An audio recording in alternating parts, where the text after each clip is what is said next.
Greetings from Austin, Texas. My name is Victoria DeFrancesco Soto. I am the Assistant Dean of Civic Engagement here at the LBJ School.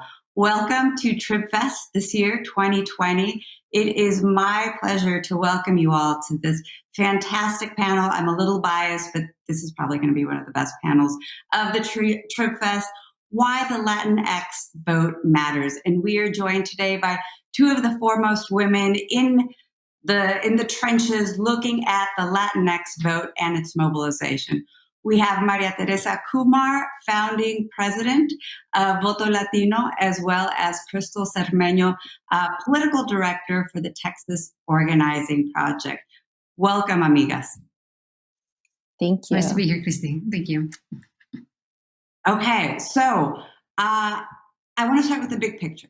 I want to get a lay of the land, and then we can start zooming in to what's going on right now. But María Teresa, I wanted to start with you with the big picture national landscape of what the Latino electorate looks like in terms of its numbers.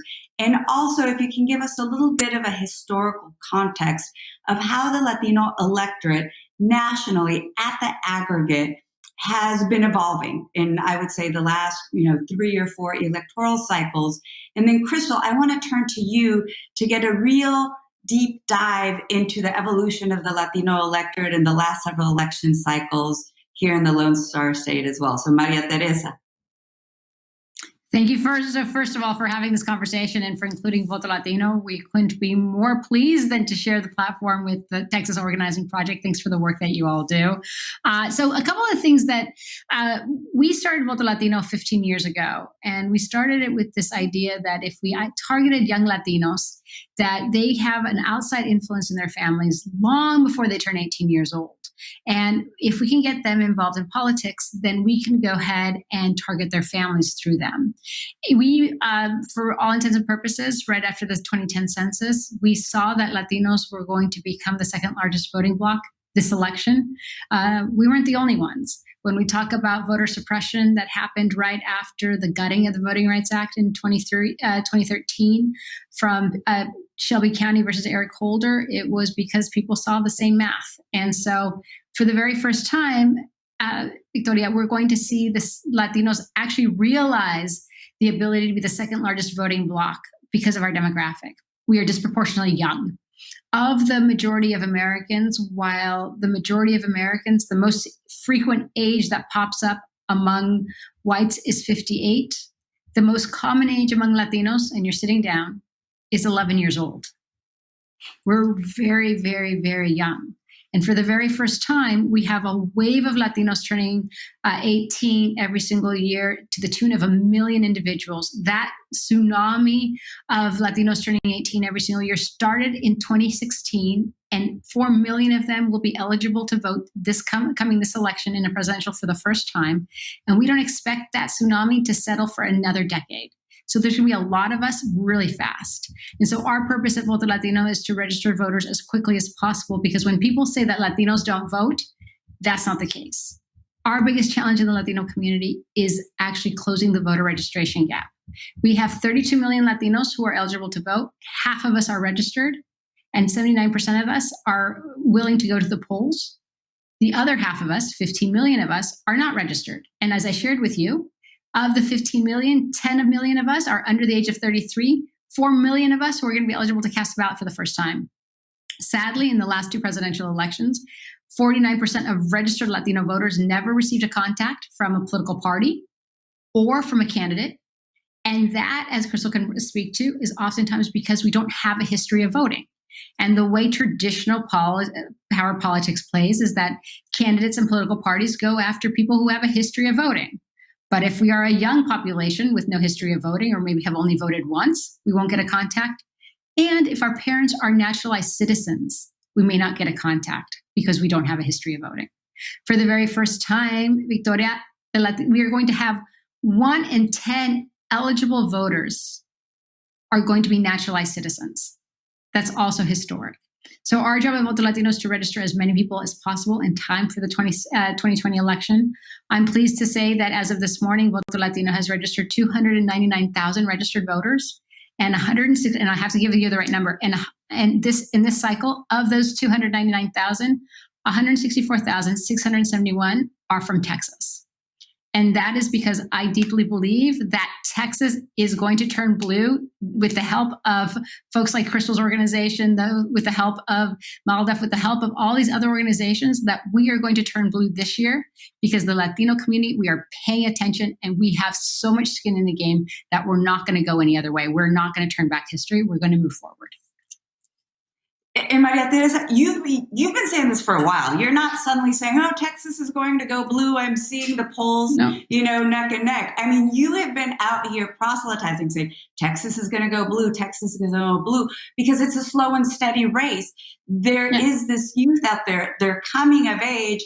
If you're able to connect with them, this is where it is at. So, and you're Crystal, hitting, you're hitting. Yeah, sorry, go ahead. I just get excited with Texas, Crystal. I deeply believe in Texas. You guys are going to turn blue, and it's going to be despite what everybody else is saying, Crystal. So we're in the mix. Texas is no longer that kind of deep red place that folks ignore. We are deep in the mix. And Crystal, I know that the Texas Organizing Project has been in our neighborhoods, has been on the streets of Texas, talking to people, engaging with people. Give us a little bit of that historical sense of what you've seen over the last several years that brings us to this point where we're a battleground now. Yeah, well, first, I'm honored to be here with María Teresa and just so thankful for the work that they've been doing, for the last really long period of time of registering folks and really putting us up on the national stage. I know. I feel like it's been longer than 10 years. Well, no, we've been in Texas for 10 years because I believe in you guys. Sorry. So that's our story, right? Is we've been around for 10 years. And when I first came on board to the Texas Organizing Project, we really asked this question of who isn't voting, right? I mean, I think as María Teresa said, the typical question that folks ask is who are those persuadable voters that we need to move in which direction? And really fundamentally in Texas, what we were seeing is that people were really just kind of tapping out of elections. And instead of investing and really getting folks to engage in the process, they were just skipping over us. And we used to call them kind of vote deserts. You could literally walk through a Latino neighborhood and there was no sign, there was no mail going to folks. My parents are frequent voters and, they rarely get any kind of mail from a presidential candidate in a general election in Texas. And so, we like to say that we fight with two fists at Texas Organizing Project. We do year-round organizing, and then we also couple that with politics, because fundamentally, we are about changing the lives of Black and Latino folks in the state of Texas. And we know that the only way to do that is by really engaging in politics and fighting for policies that are going to fundamentally change our daily lives.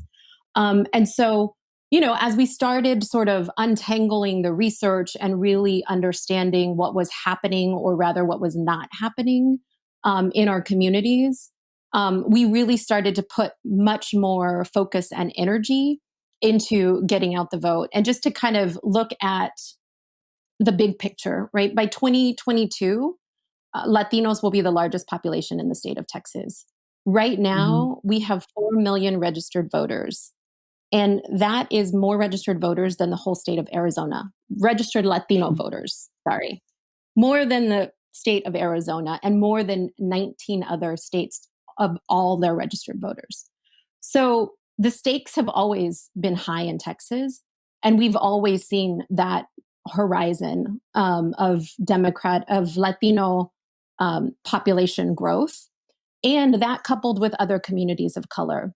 And so we started investing really early and really engaging in conversations. I mean, what our folks have said to us time and time again is that they don't see themselves as part of the process, that they really don't see their policies reflected in what is being pushed both at the state level and even at the local level.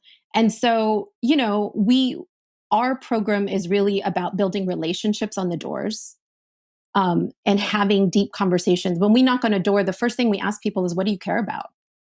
What are the issues in your neighborhood? What are the issues that you're facing in your family? And then we connect those issues to the importance of voting. And then we follow through. We don't just have this transactional relationship that goes away after the election. We come back around and we say, let's join us in this fight, right? Let's join in this fight together and hold our elected officials accountable and help our champions fight for our cause.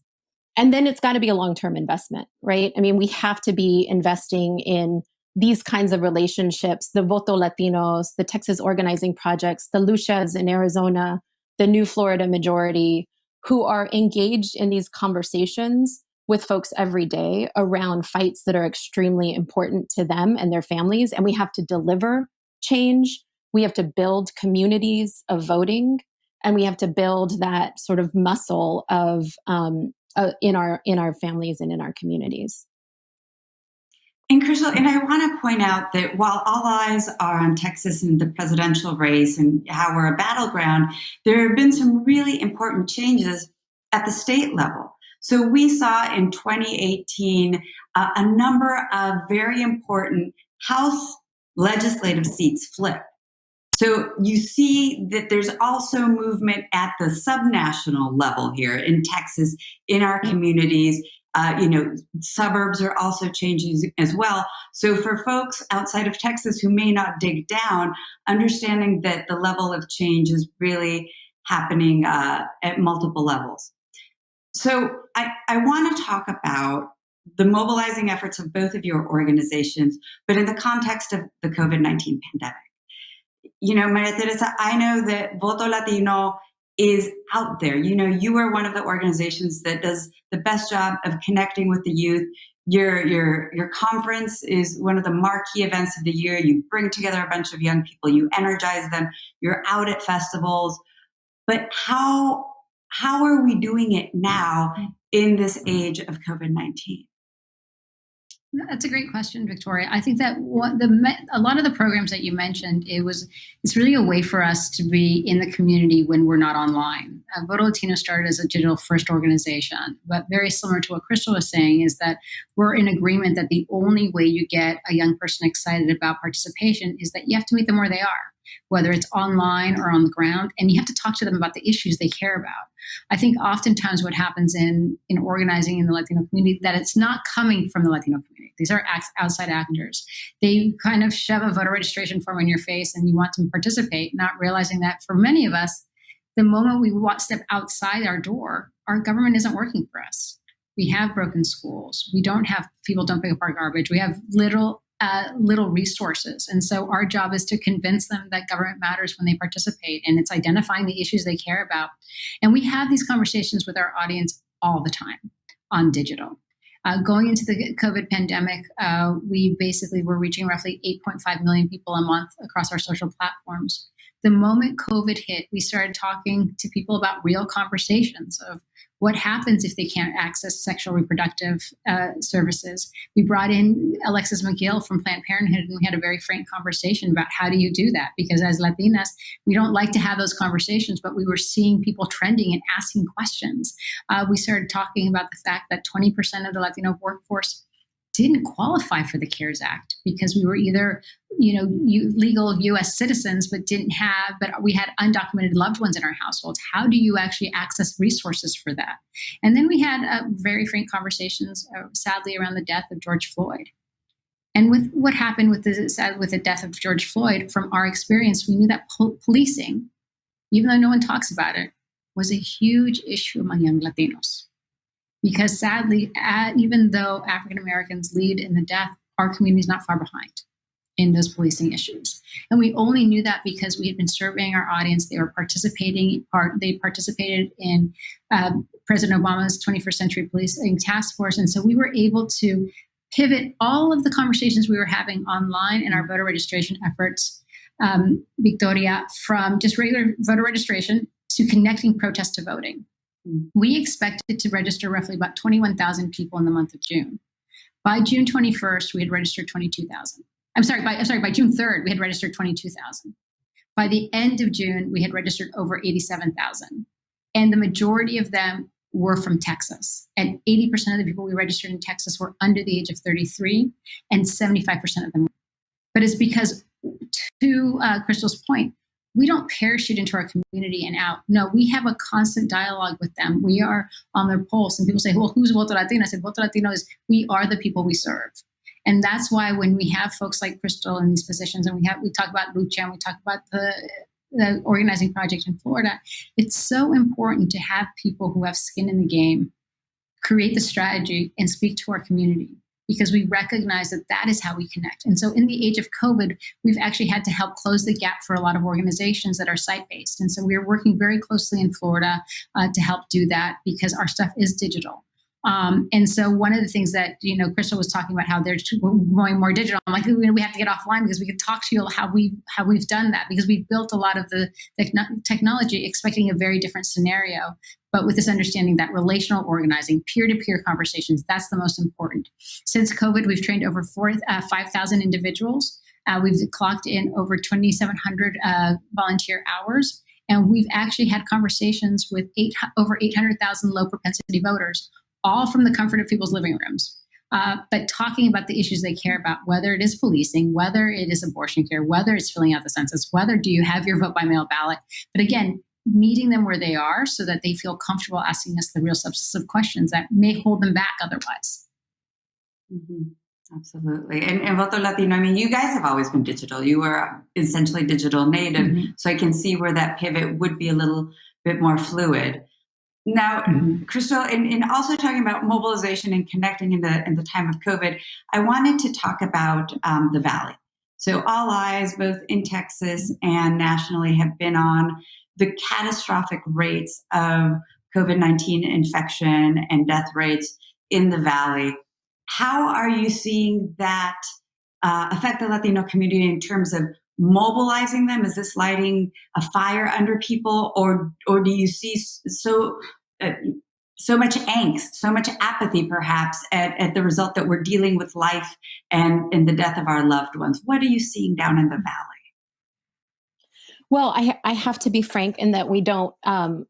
The Valley has not been a traditional geography that we've been organizing over the last 5 years. We did actually early on have been doing some work statewide as we've been engaging digitally. And so having many more conversations with folks. And I think actually the story is not very different. When you look at the Valley and you look at the Latinos that we're talking to in Houston and in Dallas and in San Antonio, right? Our folks are being impacted at much higher rates.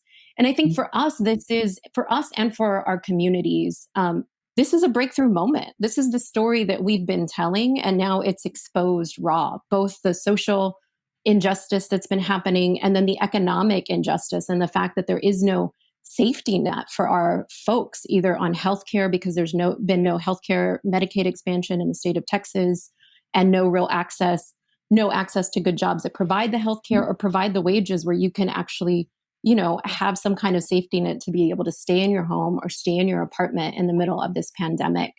And so I think this is reflected in what we're seeing in some of the polling that's coming out on where Latinos are standing on both candidates and on the election, is that, we're kind of tired and nobody is really speaking to those needs. And that's what we're finding.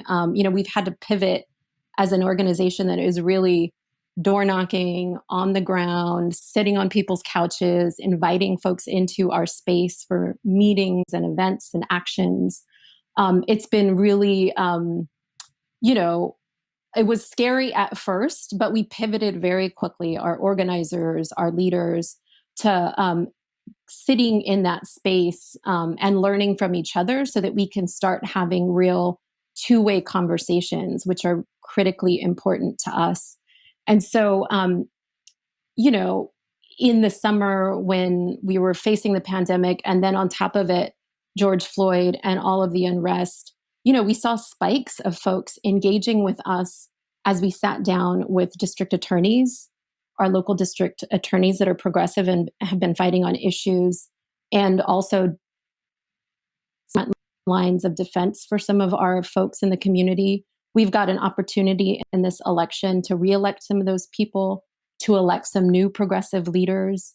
And it's Black and brown folk both engaging in these conversations. As Maria Teresa pointed out, our folks in Texas, Latinos, are facing a lot of, discrimination in their communities by the police. When SB4 passed, we took a quick poll with folks, and what was resonating with them was this: show me your papers. We're all going to be racially profiled, because we are every day in our state. So, so I think what we're seeing are real opportunities to have those conversations. And I think what we have to continue to keep demanding is that they listen to us, right? That Joe Biden listens to us, that the Democratic Party listens to us. And why we're not feeling the energy is because we need to hear people speaking out and fighting aggressively on healthcare for all, on college opportunities, on these safety nets, on better jobs and wages, and protecting us from evictions. And Crystal, and to that point of needing that energy from the Democratic Party, from the Biden campaign, we're less than 2 months away from the election. And there have been some recent polls that show that there might be that gap of enthusiasm among some segments of the Latino community, even though this isn't about Florida, but Florida has been something that's been in the news recently. In Nevada, even though there's still very strong support, you see Trump making tiny bits of inroads here and there. Maria Teresa, how do you see the Trump factor in all of this? We know that Trump has invested money into the Latino community. He really didn't do so last time around, but this time he has the Latino community in his sights. Are we seeing any substantive advancement by the Trump campaign? And at the same time, what is it that the Biden Democratic campaign needs to do to get them to where they were 4 years ago? Yeah. I have to share with you that my biggest concern of how Trump is making inroads in the Latino community is on nobody's radar. It is not an advertising that we see on TV. It's not an advertising that we see on television, in print, or on radio. It is all the inroads of chipping away, of talking to the Latino community through each other, sharing information that is not accurate through our WhatsApp and through our Facebook. When we hear people parroting socialism, that's why they don't want that to be in this country, that they left communism and they don't want this in this country. Those are literally parroting talking points and advertising that Voto Latino started detecting over 2 years ago. But it's clearly making headway, because you now hear Latinos for Trump who are saying for the first time that they're politically engaged, parroting misinformation and disinformation. And what has happened, it goes back to what Crystal was underlining, and what we deeply believe in Voto Latino, is that you can't talk to Latinos every 4 years. Trump never stopped talking to the Latino community through Facebook or through WhatsApp. And we have to be much more sophisticated, that in absence of that vacuum of information, someone will fill it, even if they are nefarious actors. I'll give you an example of nefarious conversations, right? After the 2016 election, when they said that there were foreign actors interfering in our elections, we were able to see some of the ads that targeted Latino communities on Facebook. It was a picture of Hillary Clinton that said, encouraging you to vote for her, but not to stand in line. That instead you can text your vote in. That is not accurate, and that is not true. But our community, because we're so new to the process, we don't know. So if you were to ask me, the biggest thing that I'm concerned with is that a lot of the misinformation that we started seeing in Florida about 18 months ago is starting now to appear into the feeds of Texans. I encourage everybody watching this not to retweet a headline without double clicking, and make sure that it's true. Make sure that you're sharing information that's accurate, because the reason they target our community disproportionately is that most of us speak English. There's no news outlet that speaks to us, but we're hungry for information to navigate the country for ourselves and for our families. And so people are using that as an opportunity to go after the community and split us up and balkanize us in many ways. So, for example, what should Joe Biden be talking about? When you hear President Trump saying that he's going to cut the payroll tax, that should be code red for so many of us. because that means that he's going to cut Social Security from our moms and our dads, and he's going to cut Medicare. Medicare and Social Security are the lifelines of retirement for our communities. We don't have a plan B. We don't have independent stock markets or wealth accounts. And so we have to be very clear that there are two different types of America. And under one, the Latino community has felt an incredible level of anxiety that we have never experienced in our lifetime. And it will continue being chipped away at if we don't make sure that we course correct and bring Joe Biden and make him talk about student loans, make him talk about Medicare for all. At least there we have a seat at the table and we have a fighting chance to get the stuff that we need and the resources we need for our community. So we have just a couple of minutes left. And Crystal, before we go, I want to dig into the infrastructure, the nuts and bolts of voting here in Texas. Just today, there was a headline that Harris County in Houston is going to go ahead and send mail-in ballots to everyone, even though it was previously blocked by a judge. We're seeing a lot of back and forth between what large communities want to do, the big cities, Dallas, San Antonio, Austin, and what Greg Abbott and folks at the legislature want to have. What are we seeing in terms of the registrars, in terms of county by county? Are they ready for election day, for early election, for the back and forth between whether or not we're going to have mail-in balloting, or in working throughout Texas? What are you seeing in terms of infrastructure? So this is actually something that we've been fighting on at the ground level. Our theory of change, and I want to say a collective we, our theory of change is that we really need to ground ourselves in these bigger counties that are demographically shifting and hold the most votes. So there's really a set of 9 counties that are really the roadmap to winning Texas, that are priorities where we need to be focusing our organizing. And so groups like Move Texas and Texas Freedom Network, Battleground Texas, Texas Civil Rights Project, we've actually been working together in coalition around preparing, particularly in the pandemic, to really make sure that our local elections administrators are prepared. And so the reason why that mailing is happening is because we were on that commissioner's court hearing, and we had leaders there demanding that those ballots go out to folks, and that people be given the instruction that they need and the access that they need, because our folks probably don't have printers, and who has a stamp these days, right? So we wanted to make that process as easy as possible and give them at their doorstep the information that they need. I mean, it's a little bit of a hodgepodge, I would say, across the state, because we have no real leadership that's about really getting people to vote, but instead suppressing the vote. We've got to take it piecemeal. And so I think that, in those counties, though, of Dallas and Bexar County and Harris County, they know that the eyes of the community are watching them, and they're also really willing to be in partnership with us. And so as, we're going to be targeting 1.6 million voters across the state, 800,000 Latinos through our program. And in the program that we're running, we're going to be talking to them not just about what issues are important to them, those down ballot candidates that are going to fight for them, but also asking them questions constantly of like, do you have what you need to vote? Do you have your voter ID? Are you sick, or is somebody in your family vulnerable, and might you qualify for a vote by mail? We give them that information through those conversations.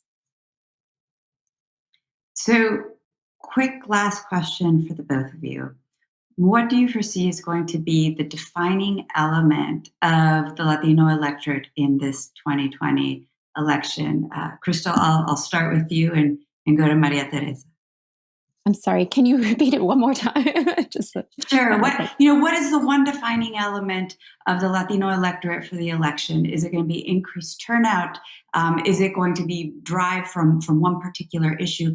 What is kind of that one take home for you about the Latino electorate in this election? I think it's increased turnout, and we're going to show up in huge numbers. We've been increasing our numbers in Texas over every cycle. There are 500,000 more registered Latinos in this state. And every time we're increasing our vote share, we're increasing our percentage turnout of our registered population and our voter registration numbers. And so turnout is going to be that key defining factor. And it's because we know it's at stake. And we're gonna have our voice heard, because we know that we as individuals are going to save ourselves. And that's going to be our message in this election. So just briefly, I always say that with the Latino community, we're woke and we're awoken. And we are going to come out in record numbers. Our job is to close the voter registration gap and to do the things the way we always have to. No one's going to come to save us. We are the pews in our lives, and we're going to have to organize ourselves because people still have counted us out, and I haven't. All right. We heard it here. Texas, pivotal in this election. We're going to see some monumental change, perhaps a tsunami of change with the Latino vote. Thank you, Maria Teresa. Thank you, Crystal. Thank you for tuning in. Thanks for the conversation. And we'll catch you next year at Trib Fest.